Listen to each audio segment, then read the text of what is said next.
Folks, oil just did the unthinkable. Wall Street is absolutely in shock by what just happened with oil price, and I want to run through that. I think it's a very important subject. It's a top subject I want to talk about in today's video, and we're going to go through that, okay? Number two, we're going to talk about AMD. Major move down for AMD stock here today for anybody that's keeping track of that one. I want to talk about kind of what's going on with AMD, my thoughts around that one. Number three, we're going to talk about Meta stock. It was the worst of big tech today. I want to discuss that stock a little bit, kind of what's going on there. Amazon. I want to discuss if Amazon's really undervalued. I think it's an important subject because a lot of people are looking at that stock. It's down about 50% roughly this year. And people are like, you very rarely ever get an opportunity to buy Amazon stock, especially down 50% in a year, right? And so a lot of people are looking at that one and trying to figure out, is it undervalued? And I want to kind of give my thoughts about that, okay? We're going to talk about the indexes in this video. Toll Brothers just came out with earnings a few hours ago. It's a very important subject. We got to talk about that. Extremely troubling numbers out of Toll Brothers, and I mean extremely troubling. We'll discuss that. And I'll leave off today with a kind of a message of the day that I want to give to everybody out there. Hope you guys enjoyed as always. I appreciate y'all. Also, if you enjoy me kind of sharing at the beginning of these videos all the different subjects we're going to discuss, smash a thumbs up. I think it might be helpful because my videos many times can cover many different subjects, and this kind of lets you know all the different subjects we're going to cover. And thank you everybody that subscribed to the channel. If you're looking to get in my private Discord chat, any of the course curriculums I have, things like that, check out the pinned comment down there. Alrighty guys, so oil price just went negative for the year. Wall Street never, ever saw this coming. And I mean, ever. They couldn't even conceive this. But yes, oil price is now negative for the year, down on the year, okay? And this is after Wall Street came out and hyped oil out like it was going to go to the moon. It was going to 150. It was going to go to 200. And I watched these folks time and time again over the summer talk about oil. It's going to go up. And this is one of the most shocking things to happen in the financial markets, which, let's be honest, 2022 has been shocking on a lot of different fronts for the market. But I think nothing is more shocking than, honestly, what's happened with the price of oil. It's incredible, right? Now, I think something very important to look back on, and something that gave me a lot of confidence in speaking down about oil, right? Because I was one of the only people in the world that was talking about the risks of oil and why oil wasn't going to do good. And I really started hammering this point home in the summertime, essentially. While I would watch these folks on Wall Street just go on and talk about oil, I was one of the only people literally that was talking about the risk of oil and why oil could likely have a lot of trouble kind of moving forward, okay? And one of the factors that made me start talking about this was I looked at the great financial crisis, right? And I remember the great financial crisis. And that was when I just started kind of entering the workforce. I graduated high school. I started getting in the stock market and things like that, right? And what I remember is oil price absolutely tanked. What happened is the price of oil peaked in the first half of 2008. And as it became more and more clear, unemployment was going to keep climbing, the economy was going to get in a worse and worse place, essentially, oil started to tank in an epic way, right? And enter in 2008, we had around 5% unemployment roughly.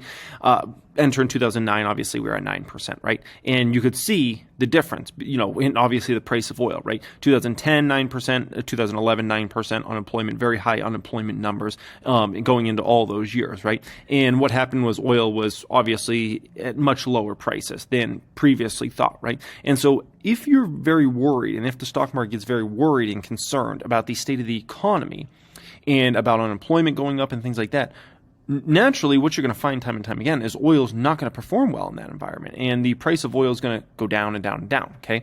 And so just like, kind of understanding a little bit about history gives you context around that, right? But there was a lot more that went into my kind of like thought process around why oil could actually get into a lot of trouble here, right? There's other things I saw. One was insane bullish sentiment around oil. And you got to understand, like in any financial market, when just everybody's bullish on something, it's like, who else can you even pull over to the bullish side at that point in time? Because literally I couldn't find anybody that wasn't bullish on oil and wasn't talking up like crazy over the summer. And so I was like, geez, who's left now? Like literally who's left, okay? So I thought, okay, there's a lot of potential downside here because like everybody's already bullish on this thing, okay? And it's a commodity. Number two, everybody was talking about the revenge travel summer. And it's like, okay, everybody priced that going into the summer, right? But once that happens, then what do you have? Well, the summer is eventually going to end, and all this crazy travel that people's doing is going to come to an end. So what you're going to likely see is massive downward move as the summer goes along, and that's exactly what played out. Number 3, the Russia freakout was over, right? The Russia freakout happened during this time, but then everybody kind of came to their senses, and that like upward move for the price of oil, because Russia is obviously a huge, obviously energy market in general, like that was going to come to an end, right? The Russia freakout. Number 4, I understood like if we're going to have more and more recessions, fears become real, it's going to mean downward move for the price of oil. And my kind of other thinking about this was potential government manipulation, which we know the government really wants to keep oil price down for many various reasons. So, there's many different tactics and strategies on how they could get the price of oil down nonetheless, okay? So, I've definitely had my share of things I've been wrong on this year, but dang, I better get some flowers on this one, man, because I went against everybody on Wall Street in this one. And, at the end of the day, there were so many signs, and I talked about this probably on 20 different videos over the past 4 to 6 months. And, obviously, oil prices just deteriorated. Now that baby's negative on the year, and just no one on Wall Street saw this coming, man. No one saw it coming on that one, okay? Next up here, I want to talk about AMD. So, AMD down big here today, 4.55%. First thing I want to point out, AMD was $55 about 2 months ago, roughly, okay? So, don't think that AMD can't go to the $40 to $50 range, because absolutely it can, okay? And I'm somebody that's definitely interested in actually making AMD a big position in 2023 and buying this while it's going to likely be an off year for AMD, but I'm being very patient when it comes to AMD, okay? So they had a conference here today. I got to listen to this tonight. I can't wait to actually listen to it. Basically, their chief technology officer and one of their executive vice presidents was at this conference. Now, I'm guessing, based upon the stock reaction today, that wasn't a very bullish conference, and whatever was discussed there wasn't necessarily super optimistic, based upon the fact that stock was down 4.5%. The NASDAQ was down big today. It was down like 2%, but bottom line is, AMD was down over double that, right? So I can't wait to listen to that tonight. There's got to be something in there that was maybe a little bearish. Let's just call it that. If not several components that were bearish in there, because believe me, all the big AMD shareholders, all the big funds that own AMD stock, they all listen to this baby, right? And so there must have been something in there that are like, sell, right? Clearly that's what happened here today. Now, something I'm trying to figure out here, and this is very important for everybody watching this video right now, is I'm trying to figure out where the heck 2023 numbers are at for AMD, because this is going to matter in a significant way, not just in terms of if you're trying to run numbers several years out, because obviously you need to start with the upcoming year, right, and try to project that out, and then you can project the next year out, and so on and so forth, right? But really, I'm trying to figure this out because this could matter in a significant way for AMD stock price, because here's what we're looking at. Analysts on average have NVIDIA basically not growing at all in 2023, okay? So no growth for NVIDIA, analysts believe, in 2023. Intel, analysts have them shrinking revenues in 2023. Now, on the flip side, analysts have AMD growing revenue over 6% in 2023. And that's something I'm trying to figure out, like, is this realistic? And that's a big component of why I haven't started buying AMD stock yet, is because I'm really still trying to wrap my head around 2023, because I can't project my future numbers until I really have more of a solid feeling around 2023 and what's my base case for 2023, right? And so that's what I'm really trying to nail down, and I'm going to listen to that conference tonight. I can't wait to listen to that baby and really try to get some insight on where the heck these 2023 numbers are going. Is it going to be a flat year? Is it going to be like a 6% type, growth year? Or could it actually be a negative year for AMD, right? It matters in a significant way, because that could be the difference between the stock being $40 over this next year, or being $90 over this next year, or being in the $60 to $70 range over this next year, right? Which obviously matters in a significant way for, whatever you're buying at, right? Meta stock was down the biggest of all big tech. Like literally, if you pull up my big tech list here today, it was down the most. It was down 6.7% here today. AMD obviously was the number 2 most down stock here today, but it took the cake over everybody else here today, right? By the way, Tesla, we're not talking about Tesla today, but that one did hit if I recall, that's a new 52-week low for Tesla Tesla, and actually that's a new multi-year low for Tesla Tesla, if I recall, here today, nonetheless, okay? But Meta. So here's the thing with Meta, okay? Meta is a stock that has performed ridiculously well over the past month. Even after today's massive move down, the stock's up almost 20%. So they've just been looking for any reason to try to have a day to take some profits in this one, because there's a lot of people that have been short-term trading this baby and made some money and just looking for a reason to take some profit out of this one. So that's what they did here today.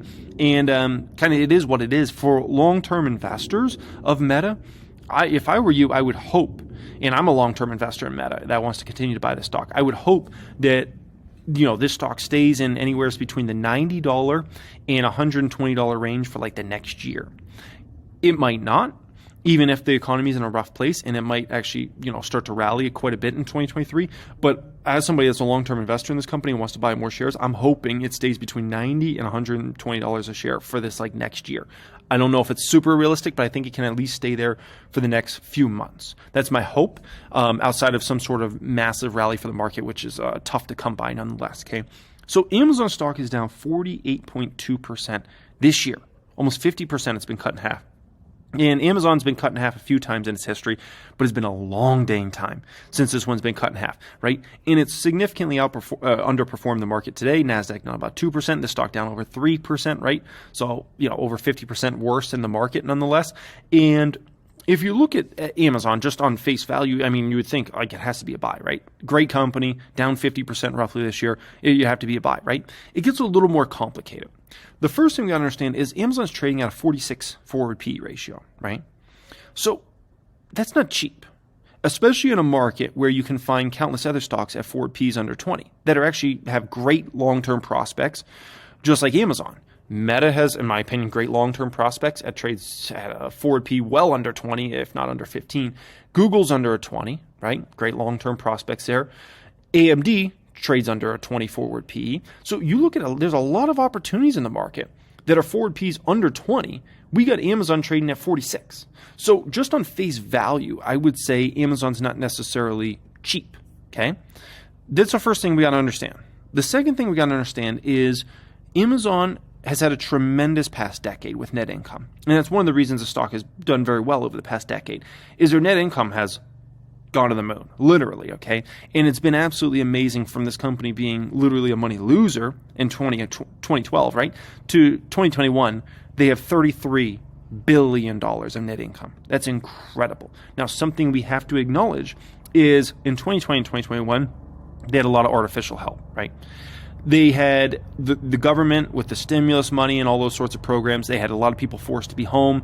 A lot of shopping and just demand in general went to stuff instead of experiential type stuff, right? So that trip that somebody might have spent $2,000 on before, instead they were spending $2,000 in Amazon. So Amazon got artificial help in these years, and it made their net income absolutely go through the roof, right? So that's something we got to understand. It's not always going to be like that. But I will say, this adds more confusion. 2023 is going to be an artificially low growth year for Amazon. The numbers they report in 2023 are not going to be the real numbers moving forward. They're going to give a false illusion of bad net income and likely bad operating income just in general. And that's what's going to likely happen for this company in 2023. And so my feeling around Amazon is I wouldn't be surprised if the stock falls considerably more over the next 6 to 12 months, especially if there's any real weakness in the economy in a much more substantial way and in the markets in a much more substantial way, right? I wouldn't be surprised if Amazon fell another 40 to 50%. So even in this one, right, which I started a small position in Amazon, I'm going to be patient with this one because this is the one stock I look at and I'm like, dang, I wouldn't be surprised if it fell a lot more, to be quite honest, because it's going to give this false illusion and Wall Street's going to jump to start to think like, oh, Amazon's growth in 2023 is maybe its growth rate going forward. And that's just not the reality, in my opinion. It's going to give this false illusion of bad numbers, just like it gave a false illusion of these insane numbers in 2020 and 2021. Okay. And so ultimately, I think Amazon's undervalued as for the long term, but I do actually think it's overvalued for the short term. And so that's just something to keep in mind there. And don't be surprised if Amazon stock has more trouble moving forward. And so that's why I'm being patient with that when I started a position, but I'm going to slowly build this baby out, and I'm not going to freak out about it if it goes down a ton, because it might do that. And honestly, as somebody that would like to build a much bigger position in Amazon, make it a substantial position, I kind of hope it goes down more. And I kind of hope Wall Street freaks out over the artificially low numbers that Amazon's likely going to report in 2023. Okay. Now, to put this best, okay, the great poet, Mr. Aubrey Graham, he said somewhere between psychotic and iconic, somewhere between I want and I got it, somewhere between I'm sober and I'm lifted, and somewhere between a mistress and commitment. And that's Amazon stock, man. That's Amazon stock. You don't know if this baby is really the greatest deal ever, or if this is actually still a rip-off stock, and you buy this today and you're going to go down 50%. And that's just a reality. And think about it. Is it impossible for Amazon, if they report really low growth, let's say single-digit type growth in 2023, is it impossible for Wall Street and the algorithms to say, we can't value this at a forward P of 46. This needs to be 23. This needs to be under 20 like Google and Meta. It's not impossible for that to happen, okay? And so I just think that's important for everybody to keep in mind out there right now, okay? And just for future stocks as well. Now, in terms of the indexes as well, the NASDAQ, the QQQ, is down over 31% so far from its all-time high, which is most of that's come obviously this year, but it's still up quite a bit from kind of the lows, right? They're up 37.8%. Everybody's freaking out over, December has just really started out bad here. I mean, the NASDAQ's already down about 4.5% for the month, if not more than 4.5% so far for the month of December. People are like, Santa, where are you at? And I talked about this yesterday. Santa already came. We might not get Santa again. If we get Santa again, just be thankful. Santa came twice in a year, but Santa already came. Like literally, Santa came from October 13th through the end of November. Santa came, and he gave us the rally. It was 11% plus for the NASDAQ. It was beautiful, right? And a lot of stocks had a lot of fun. And so the issue was Wall Street. Everybody on Wall Street thought we'd get this big rally Thanksgiving through the end of this year, right? That was the conventional thinking by Wall Street. Oh, so if you're a little intelligent, what do you think you're going to think? Oh, I need to get in front of that before the rally happens. So everybody starts piling in money way before that happens, right? Because it's like, oh, we're going to get this Thanksgiving through December rally. I need to start getting in Halloween or before that, right? So I can beat everybody to the punch. So people start piling in way before that. And by the time you get to that time period, the stock market's already started to go down, right? And meanwhile, going into that period, you kind of get this ramp-up rally. It's Wall Street 101, man. It's like, it's no different than the oil story. These stories play out the same every single time, right? Now, Toll moly. So when you first start going through the Toll report, you're going to think, oh my gosh, things are great for Toll Brothers. And then you dig a little deeper and you're like, oh my gosh, are things awful for Toll Brothers? So on face value, when you start going through the first 3 bullet points here Toll Brothers has, it looks like, oh my gosh, this is amazing. Net income and earnings per share, $640 million and $5.63 per diluted share, compared to net income of $374 million and $302 in the same quarter last year. Incredible net income. As previously disclosed, net income in the fourth quarter includes a $138 million pre-tax or a net pre-tax benefit primarily related to a settlement of claims about a natural gas leak in Southern California, blah, blah, blah. Take that out and it's still an incredible quarter. Pre-tax income was $841 million compared to $499 million in the same quarter last year. Home sales revenue was up 21% from the same quarter last year. Delivered homes was up 13%. So you're looking at that and you're like, my gosh, there's nothing to be worried about with the home builders or the real estate market. Look at the Toll Brothers. The numbers are extraordinary. And then you dig a little deeper and you find out, oh my gosh, do we have problems brewing here? Look at this. Net signed contract value was $1.3 billion. That's down 56% compared to fiscal year 2021's fourth quarter. Contracted homes were down 60%. And think about this. We haven't even seen unemployment yet. Unemployment's still under 4%. Imagine what these numbers would be if we actually were in a bad unemployment numbers. Oh my gosh, that's insane. Backlog value is at $8.9 billion for the fourth quarter, down 7% from fiscal year 2021's fourth quarter. Homes in backlog were down 21%. Okay? Now, their backlog is slowly starting to dry up, and their contracted values are tanking. What does this mean for the real estate market and the construction industry?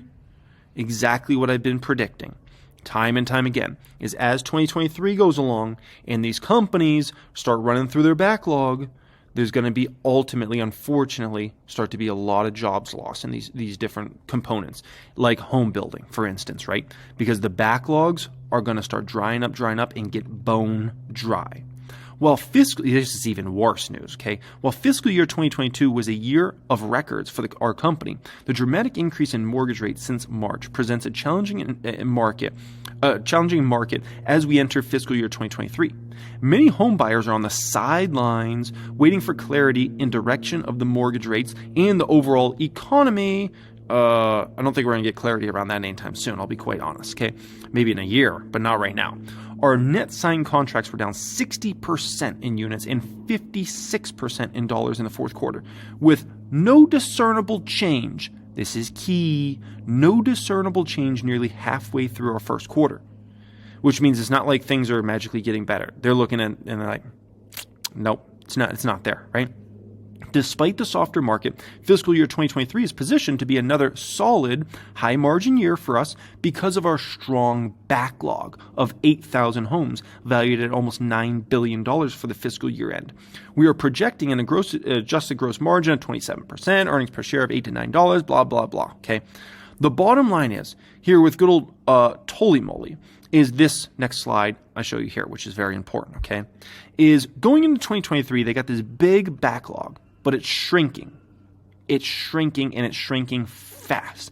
And oh baby, as they deliver more and more homes in 2023, their situation is going to get worse and worse and worse because that backlog is going to go from 9 billion to 8 billion to 7 billion, 6 billion, 5 billion, 4 billion. And the numbers are going to shrink. So unfortunately for them, they're in a no-win situation because it's like if they obviously sell a bunch of homes and finally finish up these projects and deliver them, it's like, great. Cool, that makes your quarter number look good, but your backlog's shrinking because the new orders aren't coming in, right? But here's a problem, what everybody's looking at with a lot of these home builders, and why no one's trying to touch these stocks, is 2024, the backlog's going to be the weakest since the great financial crisis for many of these companies. When you just think about how bad the contracted volumes are coming in, right?